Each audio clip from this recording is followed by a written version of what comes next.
علاقوں سے آ کر روزگار کما رہے ہیں، تو ہمیں یقیناً ایک چیلنج ہوتا ہے، سندھ حکومت کو یہ چیلنج ہوتا ہے، اور وہ کبھی بھی ڈینائی نہیں کرتے، وہ کبھی بھی جو ہے اس حقیقت کو سے بھاگتے نہیں ہے کہ جی یہ ایک چیلنج ہے اور ہم اس کا سامنا کر رہے ہیں۔ اور دنیا میں جہاں جہاں اس طرح کے شہر ہیں، جنہیں آپ میٹروپولس کہیں، جنہیں آپ ایک ہب کہیں پورے اس ملک کے لیے روزگار کا، تو وہاں اس طرح کے چیلنجز ہوتے ہیں۔ بہت بڑا چیلنج جو اس وقت سندھ حکومت کو فیس ہے، لیکن اس پر یہ کہہ دینا کہ علیحدہ ہونا، یہ ایک میں سمجھتی ہوں ان کی اس سوچ کی عکاسی کرتا ہے جو تقسیم میں یقین رکھتی ہے۔ اور ایم کیو ایم کو یہ جو ایک ان کو یہ جو ایک مالا جپتے ہیں نا تقسیم کی، نفرت کی، انتشار کی، یہ ان کی پرانی ایک طریقہ اچھا کار ہے، جی، طریقہ آپ بات۔ نے دنیا کے تو بڑے شہروں اب کی، یہ چورن، اب شوکت صاحب میں مکمل کروں، اب جی یہ جی، چورن بکے گا نہیں، یہ چورن نہیں بکتا۔ ہاں آپ ہمارے ساتھ آپ ایک تنقید کر سکتے ہیں، واقعات ہوتے ہیں جس پر ہم بھی افسوس کرتے ہیں، جس پر ہم بھی کہتے ہیں کہ حکومت اور زیادہ ایکشن لے، اور وہ خود تسلیم کرتے ہیں، اور وہ خود اچھا دیکھیے جس شکایات چیلنج بھی کا۔ نا میڈم شکایات بھی اسی طرح کی ہیں، مثلا آج بھی وہ کہہ رہے تھے کہ جی جو کراچی پولیس ہے وہ تو ڈاکوؤں سے بھتہ لیتی ہے، اس لیے وارداتیں، قتل، اس طرح کے کام ہوتے ہیں وہاں پر۔ وہی تو میں کہہ رہی ہوں بھائی، بھتہ لینے والے لوگ آج کسی پر بھی بھتے کا الزام لگا سکتے ہیں، یہ تو کوئی مشکل بات نہیں ہے، لیکن اب میں جیسے پہلے آپ سے کہہ رہی تھی کہ یہ اسکرپٹ بار بار نہیں بک سکتا۔ ہاں جہاں جہاں لا اینڈ آرڈر کا مسئلہ ہے اس میں سندھ حکومت کاروائی کر رہی ہے، اور میں کیونکہ سندھ حکومت کے افیئرس کو نہیں دیکھتی ہوں، لیکن ان کے جو اسپوکس پرسنز ہیں وہ بار بار جہاں جس چیز کی شکایت ہوتی ہے اس کی اپڈیٹ بھی دیتے ہیں، اور اپنی ذمہ داری سے پیچھے نہیں ہٹتے۔ اب اس وقت کیونکہ ایم کیو ایم اتنی کمزور ہو چکی ہے بطور جماعت کے، ان کا سیاسی کوئی اور ایجنڈا رہا نہیں، کیونکہ ان کی تو شروعات ہی نفرت اور تقسیم اور اس پہ تھی نا۔ تو اب میرے بھائی کیونکہ کوئی آئیڈیالوجی ہے نہیں، کوئی اور بات ہے نہیں کرنے کو، تو وہ پرانی اسکرپٹ لے آتے ہیں۔ یقیناً لا اینڈ آرڈر ایک مسئلہ ہے، لیکن لا اینڈ آرڈر پر آپ علیحدگی کی بات نہیں کرتے۔ You see that's actually a very, it's a very, اس کے پیچھے جو سوچ ہے وہ آپ سمجھ سکتے ہیں، میں اس پر زیادہ تبصرہ نہیں کروں گی، لیکن میں اچھا صرف چلیں، افسوس آپ کر نے سکتی یہ ہوں، معاملہ میں سندھ صرف حکومت، افسوس کر سکتی ہوں، اور ان کو سدھرنے کی گزارش کر سکتی ہوں کہ اب تو سدھر جائیں، کیونکہ مل کر ہی آپ کوئی خدمت کر سکتے ہیں عوام کی۔ اس طرح جو ہے اس طرح کی غلط تنقید سے خدمت نہیں کی جاتی۔ اچھا آپ سندھ حکومت کے ترجمانوں کے حوالے سے کہہ گئیں کہ سندھ کے معاملات دیکھتے ہیں، لیکن ادھر پورے ملک کی سیاست کو اگر دیکھا جائے، تحریک انصاف اب تحریک چلانا چاہ رہی ہے، احتجاج کرنا چاہ رہی ہے، اوپر سے 9 مئی کے لوگوں کو سزائیں ہو رہی ہیں، یہ کھیل اب کن مراحل میں ہے؟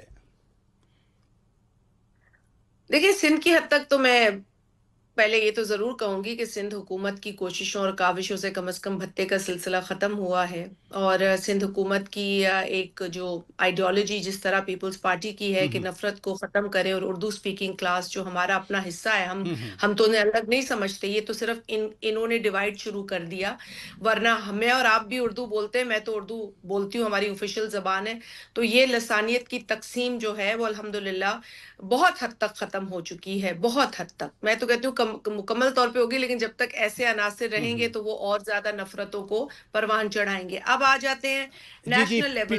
ٹی آئی کے حوالے سے دیکھیں ہم نے ہمیشہ یہ کہا کہ پی ٹی آئی جو ہے وہ پالیٹکس کرے، پولیٹیکل لوگوں سے بات کرے، پولیٹیکل ڈائیلاگ کرے، ڈائیلاگ میں انگیج کرے، لیکن اگر پی ٹی آئی پولیٹیکل لوگوں سے بات نہیں کرتی، وہ سیاست کو یا سیاست میں ڈائیلاگ کو ترجیح نہیں دیتی، اور وہ جن لوگوں سے بات کرنا چاہتی ہے ان کو آئینی طور پر، جو ہمارا بھی یہ ماننا ہے اور یہ ایک طے شدہ فیکٹ ہے کہ ان کو سیاست میں مداخلت نہیں کرنی چاہیے، اور وہ خود ان کو گھسیٹتے ہیں، جب وہ ان کی مدد سے آ جاتے ہیں تو ان کو قوم کا باپ کہتے ہیں، اور جب وہ لوگ نہیں چاہتے پالیٹکس میں مداخلت کرنا تو وہ برے لوگ ہو جاتے ہیں، اور وہ ان کے خلاف مہم چلائی جاتی ہے۔ تو میں سمجھتی ہوں کہ پی ٹی آئی بہت حد تک ایکسپوز ہو چکی ہے، اور ابھی بھی نہیں ہوئی تو پھر لوگوں کو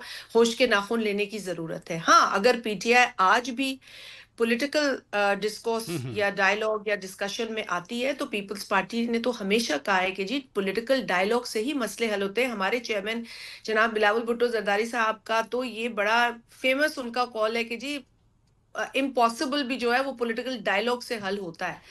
تو لیکن پی ٹی آئی پالیٹکس کے از لوگ the art of impossible. P T G I کے لوگ یہ بھی شکایت کرتے ہیں کہ وہ مسلسل جیلوں میں ہیں، بلکہ وہ تو کہتے ہیں کہ ہم زیادہ جو ہے وہ اس وقت صعوبتیں برداشت کر رہے ہیں. پیپلز پارٹی کے لیڈرشپ بھی جیلوں میں رہی، خود صدر آصف زرداری صاحب 11-12 سال جیل میں رہے، تو وہ کمپیریزن میں لے آتے ہیں ان چیزوں کو. بس اب کمپیریزن کوئی اور ہے نہیں نا کرنے کو. پیپلز پارٹی کے ساتھ اگر کمپیریزن کرنا ہے تو پیپلز پارٹی کی موومنٹ کو اور ان کی آئیڈیالوجی کو سمجھنے کی ضرورت ہے.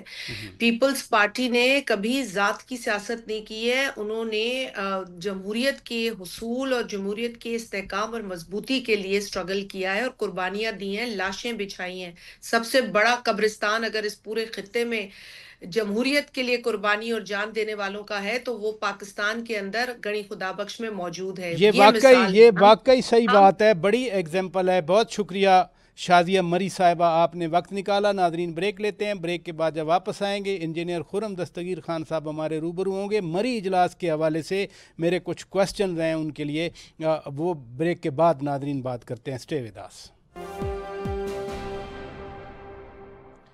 ویلکم بیک ناظرین، آپ روبرو پروگرام دیکھ رہے ہیں اور اس وقت ہمارے روبرو ہیں مسلم لیگ نون کے مرکزی رہنما، سابق وزیر خارجہ، وزیر تجارت انجینئر خرم دستگیر خان صاحب. بہت شکریہ خان صاحب، آپ نے وقت دیا. یہ مسلسل مری میں مشاورت ہو رہی ہے. میاں نواز شریف صاحب، وزیر اعظم میاں شہباز شریف صاحب، وزیر اعلیٰ پنجاب مریم نواز شریف صاحبہ. خیریت ہے؟ پی ٹی آئی کا اتنا دباؤ آ گیا ہے کہ اس حد تک اب سر جوڑ کے بیٹھنا پڑ رہا ہے. پی ٹی آئی کی تحریک تو آ گئی سر پہ. نہیں، پی ٹی آئی کی تحریک تو یہ سبجیکٹ نہیں ہے. اس کے اچھا. دو سبجیکٹ ہیں. ایک تو پارٹی کی کچھ انٹرنل آرگنائزیشن جو ہے اس کے اوپر گفتگو ہو رہی ہے، اور دوسرا جو ہے وہ جو اب ایک موقع ہے مارکہ حق کے بعد ہماری خیال میں کچھ زیادہ گہری اصلاحات کرنے کا. اچھا. اور اس کے لیے جو یعنی موقع بنا ہے وہ اس لیے بنا ہے کہ بجٹ میں کچھ ایسے سٹیپس لیے گئے جس پہ کچھ غلط فہمی پیدا ہوئی. وہ اب وفاقی حکومت جو ہے غلط فہمی پیدا جو اس کو دور کر رہے ہیں، وہ کوشش کر رہے ہیں تاکہ جو ہے تاجروں سے اور بزنس مین سے.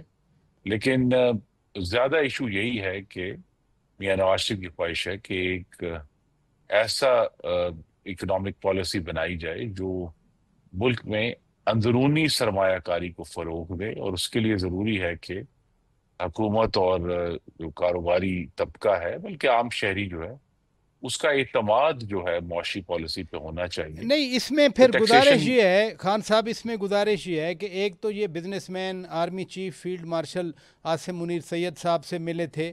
یہ ایکسرسائز یا اکنامک پالیسی بنانا یہ تو بجٹ سے پہلے بننا چاہیے تھی. بجٹ پاس ہو گیا، نہیں، وہ وہ منی بل دیکھیے ہے. نہیں، بجٹ تو پاس ہو گیا، لیکن اس میں جو ظاہر ہے ہمارے پاس آئی ایم ایف کی بھی جو ہماری اپنی مانی ہوئی کنڈیشنز ہیں وہ بھی ہمارے سامنے.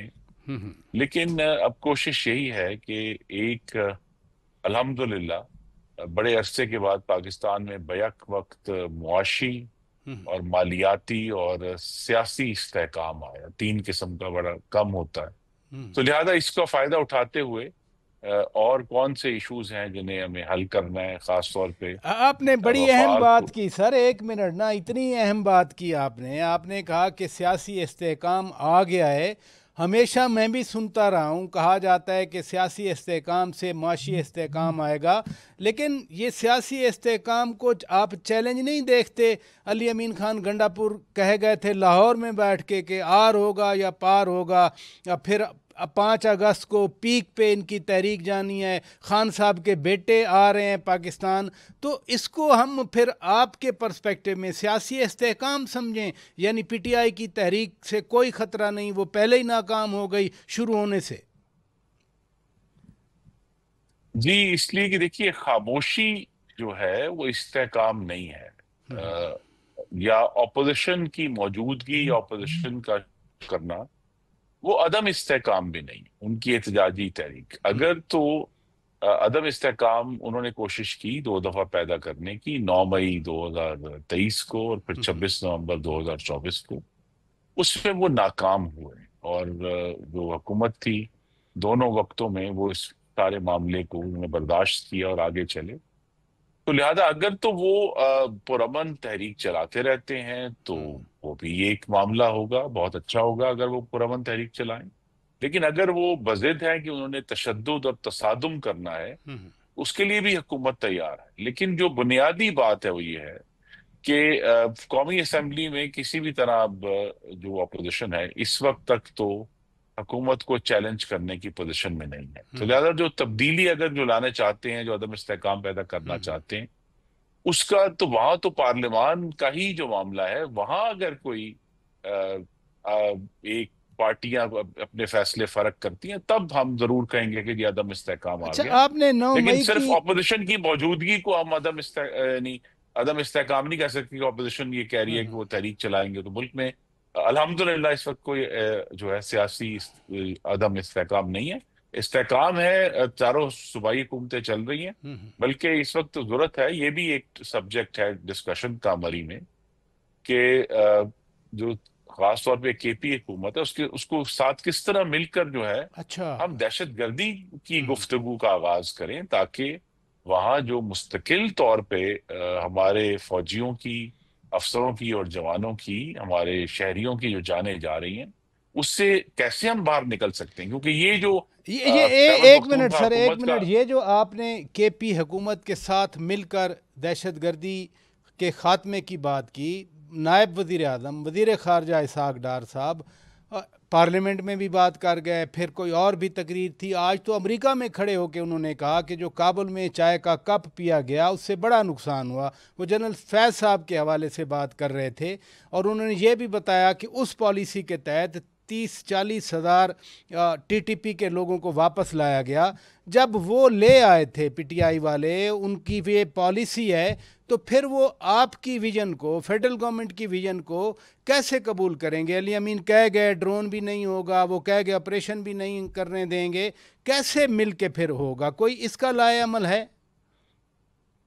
کوشش تو ایک دفعہ پھر بڑی سنجیدگی سے کی جائے گی، چاہے وہ ایپیکس کمیٹی کے ذریعے ہو، صوبائی بھی اور مرکزی بھی، کہ اس کو مل کر کیا جائے. ورنہ پھر حکومت، وفاقی حکومت، اگر خیبر پختونخوا اپنے آپ کو خیبر پختونخوا میں رہنے والے میرے بھائیوں اور بہنوں کی زندگی کا ذمہ دار نہیں سمجھتی، یا وہ سمجھتے ہیں کہ وہ اس قابل نہیں ہے کہ وہ ان کی ہمارے بھائی بہنوں کی زندگیوں کو بچانے کی کوئی کوشش کر سکیں، تو وفاق تو موجود ہے اور وہ یہ کوشش ضرور کرے گا.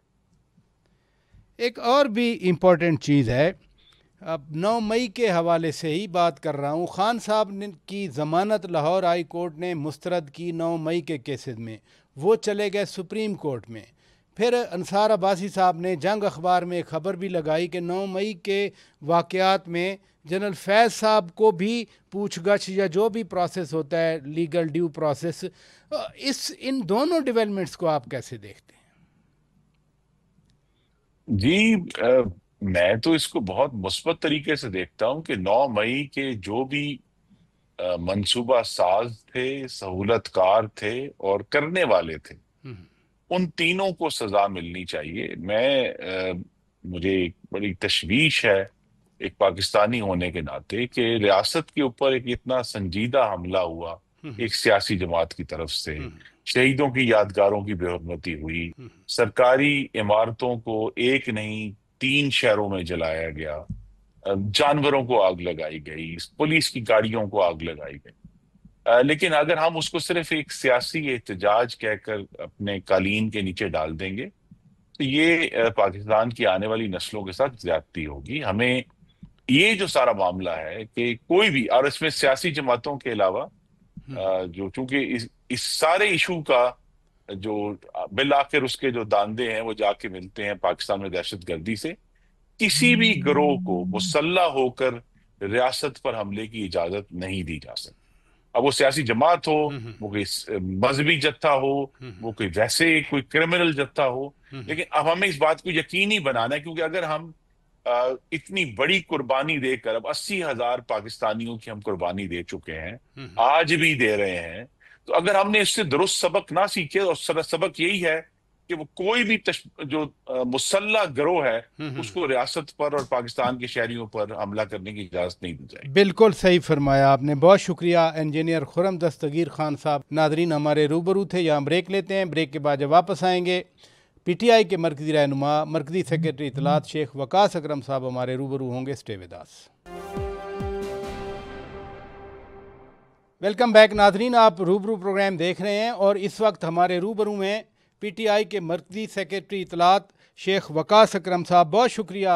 میں نے تحریک پہ بات کرنی ہے، میں نے پالیٹکس پہ بات کرنی ہے، ٹیررزم پہ بات کرنی ہے، لیکن ایک اور آج ڈیولپمنٹ ہوئی۔ وزیر داخلہ محسن نقوی صاحب نے ٹویٹ کیا کہ زائرین عراق جاتے ہیں، اب وہ بائی روڈ نہیں جائیں گے اور خصوصی فلائٹس پہ جائیں گے۔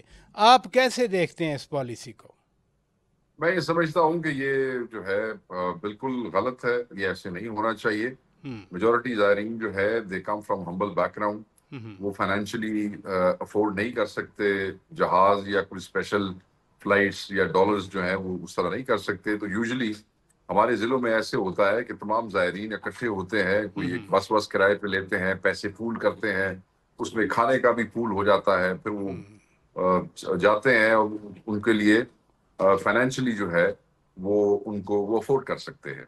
یہ جو قدم ہے اس سے ہم اس لیے بحیثیت پارٹی بھی اس کو غلط کہہ رہے ہیں، اور ہم حکومت کو کہیں گے کہ اس کو واپس لیا جائے اگر یہ کوئی پالیسی نہیں بنائی ہے، کیونکہ اس سے غریب زائر جو ہے اس کے اوپر وزن آئے گا اور ان کے لیے مشکل ہو جائے گا زواری کے اوپر جانا۔ اچھا، اب 5 اگست کو آپ کی تحریک کا پیک ہونا ہے، نقطہ عروج ہونا ہے، کوئی آج خبر دے دیں کیا پلان بنا ہے؟ خان صاحب کے بیٹے واقعی آ رہے ہیں؟ پہلی بات تو یہ ہے کہ خان صاحب کے بیٹے امریکہ گئے تھے، ان کی پھوپھی علیمہ خان صاحبہ نے یہ ہمیں ایز اے فیملی پارٹی کو بتایا تھا، پورے پاکستان کو بتایا تھا۔ وہ امریکہ سے لندن واپس چلے گئے ہیں، انٹرنیشنل دوستوں سے ان کی ملاقات ہوئی ہے، جیسے وہاں ان کے جو لوگ ہیں وہ ٹویٹس کر کے آپ کو بتا رہے ہیں۔ اس کے بعد انہوں نے کہا تھا کہ وہ پاکستان آئیں گے۔ سو فار ہمیں فیملی کی طرف سے کوئی ڈیٹ نہیں دی گئی ہے۔ اگر وہ آتے ہیں تو سب سے پہلے وہ خان صاحب سے ملاقات کریں گے، جو ان کا رائٹ ہے۔ 7 مہینے کے ہائی کورٹ کے احکامات ہیں بچوں سے بات کروانے کے، مگر جیلر جو ہے وہ بات نہیں کروا رہا ہے۔ ہائی کورٹ کے اندر ہم نے اس پہ جو ہے حد تک اس کا ہم نے کنٹیمپٹ آف کورٹ بھی وہ کیا ہے، اس کو بھی انہوں نے اڑا دیا ہے ہوا میں۔ سو یس وہ آئیں گے تو والد سے ملیں گے جب آئیں گے، اور اگر ان کا دل ہوا کہ انہوں نے پارٹیسپیٹ کرنا ہے یا لیڈ کرنا ہے، وہ خان صاحب کی اولاد ہے، پارٹی اس کی رسپیکٹ کرے گی اور پارٹی ان بچوں کے ساتھ بالکل کھڑی ہوگی۔ بٹ سو فار ہمیں ان کے آنے کی حوالے سے علیمہ باجی کی طرف سے، فیملی کی طرف سے کوئی ڈیٹ یا کوئی پروگرام نہیں دیا گیا ہے۔ آپ کی تحریک اب ہے، نقطہ عروج ہونا ہے 5 اگست کو، لیکن وزیر داخلہ محسن نقوی صاحب نے کل ہی کہا کہ کسی کو ریاست کی رٹ ہاتھ میں لینے کی اجازت نہیں دیں گے، تو خدا نخواستہ پھر کوئی تصادم کے خطرات پیدا ہو رہے ہیں۔ بات تو یہ ہے کہ پاکستان تحریک انصاف نے کبھی بھی ریاست کی رٹ کو اپنے ہاتھ میں لینے کی کوشش نہیں کی ہے۔ تحریک انصاف نے ہمیشہ آئینی حقوق جو ہمیں دیے گئے ہیں بحیثیت پاکستانی، بحیثیت پولیٹیکل پارٹی، وہ ایکسرسائز کیے گئے۔ Peaceful protest, the right to have or hold a peaceful protest is a right which is given to us in the Constitution of Pakistan. آئین پاکستان ہی ہمیں حق دیتا ہے پرامن احتجاج کا۔ ہمیشہ ہمارے پرامن احتجاج بدامنی جو ہے وہ ان کی طرف سے پھیلائی جاتی ہے۔ ہمارے بندے تو نہتے ہوتے ہیں، آپ لوگ ہوتے ہیں، آپ کے یوٹیوبرز، ویلاگرز، چینلز کے نمائندے ہوتے ہیں، وہ ویڈیوز بناتے ہیں، ہمارے تو نہتے لوگ ہوتے ہیں۔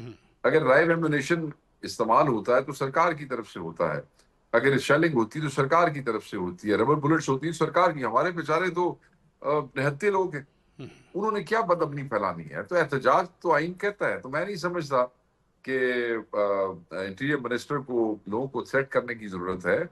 انہیں یہ چاہیے کہ پیسفل پروٹیسٹ کے رائٹ کو انہیں بھی پروٹیکٹ کرنا چاہیے۔ بے شک ڈاکے کی حکومت کے ہی وہ وزیر داخلہ ہے، مگر پوری دنیا میں جاتے ہیں تو وہاں بدنامی ہوتی ہے جب لوگ دیکھتے ہیں کہ اس ملک سے آئے ہیں جہاں پہ ہیومن رائٹس وائلیشنز ہو رہی ہیں، جہاں پہ رائٹ ٹو پروٹیسٹ جو ہے اس کو روکا گیا ہے، تو میں سمجھتا ہوں کہ یہ غلط بات ہے. نہ ہم بدامنی پھیلاتے ہیں، نہ ہم رٹ ہاتھ میں لینا چاہتے ہیں. ہم ناحق جو مظالم ہم پہ ڈھائے جا رہے ہیں ہمارے قائد پہ، دیکھیں نا ہمارے لوگوں کو سزائیں ہو گئی ہیں، احمد چٹھا صاحب کو، رانا بلال اعجاز کو، اپوزیشن لیڈر احمد بچر کو، ڈاکٹر صاحبہ کو، اور سب کو، یہ جو لاہور والے ہمارے بزرگ سارے ہیں ان سب کو. سر اتنا، اور خان صاحب 2 سال سے 5 اگست کو 2 سال ہو جائیں گے ان کی گرفتاری کو، ناحق پے نے اندر، تو وہ احتجاج بھی نہ کریے قرآن رہائی واسطے. اچھا، اس میں ایک اور بھی چیز ہے شیخ صاحب، ایک اور بھی چیز ہے کہ سیکیورٹی کے مسائل ہیں آپ کے صوبے میں، یعنی جہاں آپ کی حکومت ہے، خیبر پختونخوا کی بات کہوں، شدید دہشت گردی ہے. آپ سے پہلے انجینئر خرم دستگیر خان صاحب بات کر رہے تھے، اور مری میں آج اجلاس ہوا، میاں نواز شریف صاحب، وزیر اعظم شہباز شریف صاحب، وزیر اعلیٰ مریم نواز صاحبہ. تو میں نے پوچھا کہ ایجنڈا کیا تھا. انہوں نے کہا کہ اب ہم کوشش کر رہے ہیں کہ صوبائی حکومت، یعنی خیبر پختونخوا کی حکومت، یعنی علی امین خان گنڈا پور صاحب کی حکومت کو ساتھ ملا کر دہشت گردی کے خلاف کچھ کریں، اس کا خاتمہ کریں، کیونکہ جوان شہید ہو رہے ہیں، عام لوگ شہید ہو رہے ہیں. تو کیا صوبائی حکومت قبول کرے گی ان کے ساتھ بیٹھنا، کوئی لاہے عمل بن جائے؟ دیکھیں، جو صوبائی حکومت کی آئینی ذمہ داریاں ہیں وہ بالکل وہ آلریڈی پوری کر رہے ہیں دہشت گردی کے حوالے سے، اور آگے بھی کرتے رہیں گے. That doesn't include sitting with the chief minister Punjab, یا پی ڈی ایم کے ان لوگوں کے ساتھ بیٹھنا، پی ڈی ایم 2 والوں کے ساتھ بیٹھنا، یا نون لیگ کے ساتھ بیٹھنا. جو آئینی ذمہ they are on the front line, ان کے اپنے پولیس والے شہید ہو رہے ہیں، ان کی اپنے جو عوام ہے ان کی وہ کولیٹرل ڈیمیج وہ ہو رہی ہے. تو اس میں وہ اسی لیے وہ کہتے ہیں کہ ہم بات چیت سے معاملات حل کرنا چاہتے ہیں. ہم نہیں چاہتے کہ آپریشنز کے نام پہ کولیٹرل ڈیمیج میں سیولینز ڈیتھس ہوں. نہیں، اگر کوئی ایپیکس کمیٹی، جو ماضی میں بھی ایپیکس کمیٹی رہی، کوئی اس طرح ہر صوبے کی ایپیکس کمیٹی ہے، ہر صوبے کی اپنی ایپیکس کمیٹی ہے، اور نیشنل لیول پہ ایک اپنی ایپیکس کمیٹی ہے، اور ان ایپیکس کمیٹیوں کے اندر ہمیشہ کے پی کی سرکار جو ہے وہ اپنی بھرپور نمائندگی کرتی ہے اور اپنا انپٹ دیتی ہے، اور ان سے بھی کہتی ہے کہ اپنا کردار ادا کریں. فیڈرل گورنمنٹ کا ایک اپنا کردار ہے جو ہم سمجھتے ہیں کہ وہ صوبے میں ادا نہیں کرتے، اور سارا وزن جو ہے وہ صرف اور صرف کے پی کی گورنمنٹ پہ آ جاتا ہے. یعنی میں یہ سمجھوں آپ کی بات سے کہ اگر کوئی ایسا پلان بنتا ہے جس میں صوبائی حکومت کو ساتھ بٹھانے کی پیشکش کی جاتی ہے، تو پھر علی امین خان گنڈا پور صاحب کی حکومت ساتھ نہیں بیٹھے گی. دیکھیں جی، اگر کوئی ایسا پلان بنتا ہے جس میں حکومت جو ہے وہ یہ ڈرونز کا استعمال کرنا چاہتی ہے، یا ایسا آپریشن کرنا چاہتی ہے جس سے کوئی کولیٹرل ڈیمیج ہوتا ہے اور سیولینز کی ڈیتھ کا خدشہ ہوتا ہے، تو اس میں تو کے پی گورنمنٹ نہیں بیٹھے گی نا. انہوں نے تو بڑا واضح طور پہ آپ کو بتا دیا ہے کہ آپریشن اگر ہو بھی صحیح تو وہ پبلک اونڈ ہو. پبلک اونڈ کیسے ہو؟ پہلے کے پی اسمبلی کے اندر آئے، وہاں پہ ڈسکس ہو. آپ یاد کریں سوات آپریشن بھی جو واحد آپریشن ہے، جو کامیاب ترین آپریشن ہے، اس کو یونانیمس سپورٹ ملی تھی نیشنل اسمبلی سے. آپ کو یاد ہے اس وقت جب تو جو کے پی کی اپنا اونڈ، کے پی کے اپنے لوگوں کا اونڈ کوئی ڈیسیژن ہوگا، اس کو وہ لوگ جو ہے وہ زیادہ اس کا یقیناً. میں آج کل بھی آپ کا ایک بیان تھا ڈار صاحب کے حوالے سے، آج انہوں نے ایک سٹیٹمنٹ دی، پہلے وہ سن لیں پھر میں سوال کرتا ہوں. سنائیں جی. میں نے شیخ صاحب آپ کا بیان ہمارے اپنے آج ٹی وی پہ چلتا رہا، میں نے وہ دیکھا. آپ بھی پھر بقول ڈار صاحب کے شروع ہو گئے، جبکہ وہ کہہ رہے ہیں میں نے تو وضاحت بھی دے دی تھی. ایسے ہی مارتا ہے یہ سیاق و سباق واقعی وضاحتیں جو ہے نا سر، یہ بن گئی ہے روٹین. وضاحت دے دی تھی، وہ تینوں اکاؤنٹنٹس ہیں، انہوں نے گھر دس ہیں، انہوں نے رشتہ دار ہیں، رشتہ داری پچھے دن انہوں نے بنایا سی فائنانس منسٹر. اور ہوں جدوں شہباز شریف صاحب دی گورنمنٹ کو جگہ نہیں لبھی، انہوں نے نہیں بنایا فائنانس منسٹر، تو فورن منسٹر بن گئے.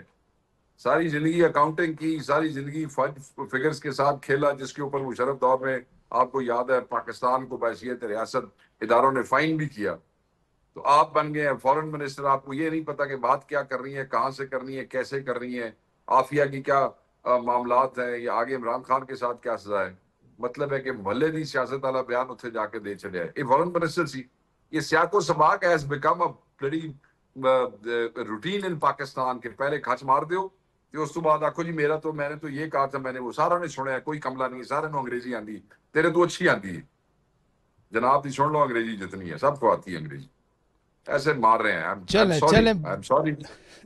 بہت شکریہ جناب شیخ وقاص اکرم صاحب, مرکزی سیکرٹری اطلاعات پی ٹی آئی. ناظرین ہمارے روبرو تھے. دیگر مہمانوں کا بھی شکریہ ادا کرتے ہیں. اپنے میزبان شوکت پراچا کو اجازت دیجیے. خدا حافظ.